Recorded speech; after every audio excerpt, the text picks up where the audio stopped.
자, 여러분. 지금 우리 주식시장, 특히 코스피 상황을 보면 진짜 흥미진진합니다. 마치 결승전을 코앞에 둔 스포츠 경기장 한가운데 서 있는 기분이랄까요? 지금 시장에서는 정말 전례를 찾아보기 힘든 엄청난 역설이 펼쳐지고 있거든요. 지수는 연일 새로운 기록을 쓰면서 뜨겁게 달아오르고 있는데 정작 시장을 움직이는 거대한 두 축인 개인 투자자들과 기관 및 외국인 투자자들은 완전히 정반대 방향을 향해 사상 최대 규모의 돈을 쏟아붓고 있습니다. 오늘 이 시간을 통해 현재 시장을 둘러싸고 벌어지는 이 거대한 줄다리기의 실체를 아주 속 시원하게 파헤쳐 보겠습니다. 지금 이 시장의 모순은 아주 극단적인 두 가지 지표로 딱 요약이 됩니다. 한쪽에서는 이른바 B2가 사상 최대치를 찍고 있는데 다른 한쪽에서는 주가 하락에 베팅하는 공매도가 사상 최대를 기록하고 있는 거죠. 시장은 고점을 향해 달려가고 있는데 누군가는 무조건 더 간다며 영혼까지 끌어모아 빚을 내서 베팅을 하고 있고요. 반대로 누군가는 아니다, 곧 무너진다 라며 하방에 천문학적인 자금을 걸고 있습니다. 이 엄청난 규모의 모순, 대체 그 속에서 무슨 일이 벌어지고 있는 걸까요? 자, 그럼 먼저 밧줄의 한쪽 끝을 꽉 잡고 있는 쪽이죠. 상승장에 공격적으로 베팅하고 있는 개인 투자자들의 상황부터 한번 짚어보겠습니다. 일반 투자자분들의 자신감이 지금 어느 정도인지 가장 확실하게 보여주는 지표가 바로 신용거래 용자, 즉 우리가 흔히 말하는 B2 규모입니다. 한번 생각해 보세요. 내 돈도 아니고 증권사에서 이자까지 내며 돈을 빌려 주식을 산다는 건 이거 무조건 더 오른다라는 확고한 믿음이 없으면 절대 불가능한 거잖아요. 즉, 이 B2 규모가 커진다는 건 지금 시장 상승에 대한 개인 투자자들의 확신이 아주 압도적이라는 걸 직관적으로 보여줍니다. 그럼 그 규모가 대체 어느 정도냐고요? 4월 23일 기준으로 무려 35조 7,099억 원입니다. 와, 35조 원이요? 이 숫자 하나만 봐도 지금 개인 투자자들이 얼마나 공격적으로 상승장에 베팅하고 있는지 딱 감이 오시죠?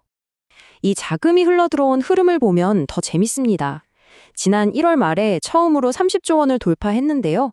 중간에 중동 쪽에서 지정학적 리스크가 터지면서 시장이 출렁일 때 잠시 주춤하나 싶더니 웬걸요. 이번 4월 한 달 동안에만 무려 2조 원 넘는 자금이 또다시 훅 들어왔습니다. 외부의 큰 충격조차도 개인 투자자들의 맹렬한 상승 기대감을 전혀 꺾지 못했다는 겁니다. 그렇다면 반대편 상황은 어떨까요? 화려한 상승장 이면에서 기관과 외국인 투자자들은 하락장에 대비해 아주 조용하고 치밀하게 방어선을 구축하고 있습니다. 19조 1,297억 원. 이게 4월 22일 기준 유가증권 시장의 공매도 순보유 잔고액입니다. 이 숫자가 왜 무섭냐면요. 이달 들어서만 무려 4조 원 이상이 폭발적으로 늘어났기 때문입니다. 이른바 스마트머니라고 불리는 이 큰손들은 지금 아주 명확하게 시장이 꺾일 거라는 쪽, 즉 하락에 맹렬하게 무게를 두고 있다는 뜻이죠. 이들이 이렇게 대규모로 하방 베팅을 할 수 있게 해주는 핵심 선행 지표가 바로 대차거래입니다. 기관들이 수수료를 받고 주식을 빌려주는 걸 대차거래라고 하는데요. 쉽게 말해서 이게 공매도를 치기 위한 실탄이라고 보시면 됩니다. 즉 대차거래 잔고가 막 쌓이고 있다는 건 조만간 엄청난 하락 베팅이 쏟아질 수 있다라는 강력한 경고등이나 다름없습니다. 그럼 그 장전된 실탄이 얼마나 되냐고요? 무려 169조 8,350억 원입니다. 4월 24일 기준으로 거의 170조 원에 달하는 대차거래 잔고가 첩첩이 쌓여 있습니다. 기관 세력이 시장을 아래로 끌어내리려는 이 하방 압력의 무게감, 정말 상상을 초월하는 수준입니다. 이 실탄이 늘어나는 속도를 보면 솔직히 좀 소름이 돋을 정도입니다. 작년 1월만 해도 45조 원대 수준이었거든요.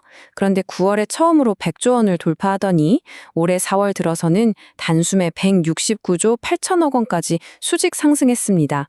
이런 가파른 증가세는 기관 투자자들이 하락장을 대비해 전쟁 자금을 얼마나 빠르고 공격적으로 비축해왔는지 적나라하게 보여줍니다. 여기서 우리가 가장 경계해야 할 포인트는 이겁니다. 이달 들어서만 대차 거래 잔고가 무려 36조 원 넘게 폭증했다는 사실이에요.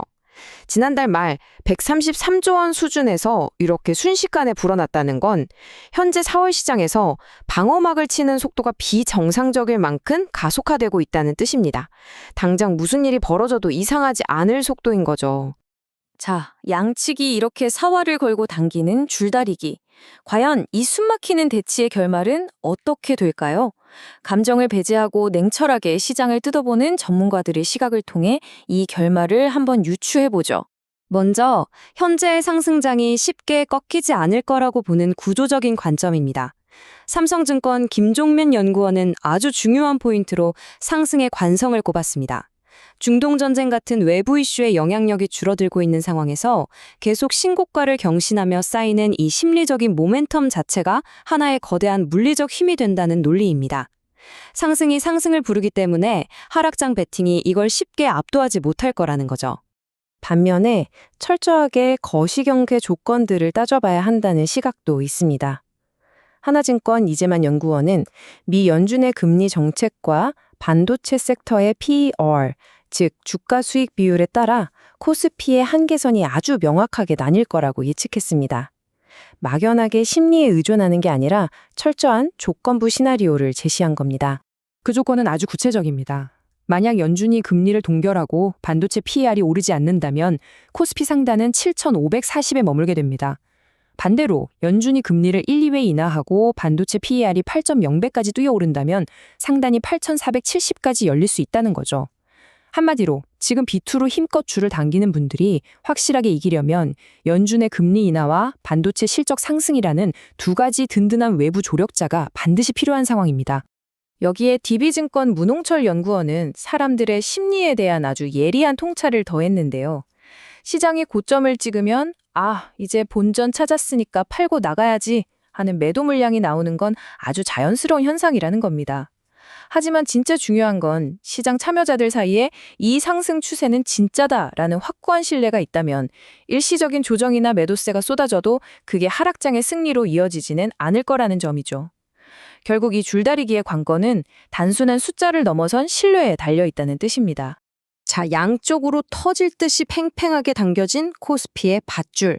맹렬하게 상승을 믿는 개인들의 그 끈끈한 관성과 신뢰가 이길까요? 아니면 차가운 머리로 하락을 계산하면서 무려 170조 원의 실탄을 장전한 기관의 튼튼한 방어벽이 시장을 끌어내릴까요? 양극단으로 완전히 찢어진 이 역사적인 줄다리기의 최종 승자, 여러분은 과연 어느 쪽이라고 생각하시나요? 이 숨막히는 시장의 삿바싸움, 앞으로 어떻게 전개될지 우리 모두 두 눈 크게 뜨고 지켜봐야겠습니다. 오늘 준비한 집중해설은 여기서 마치겠습니다. 함께 해주셔서 감사합니다.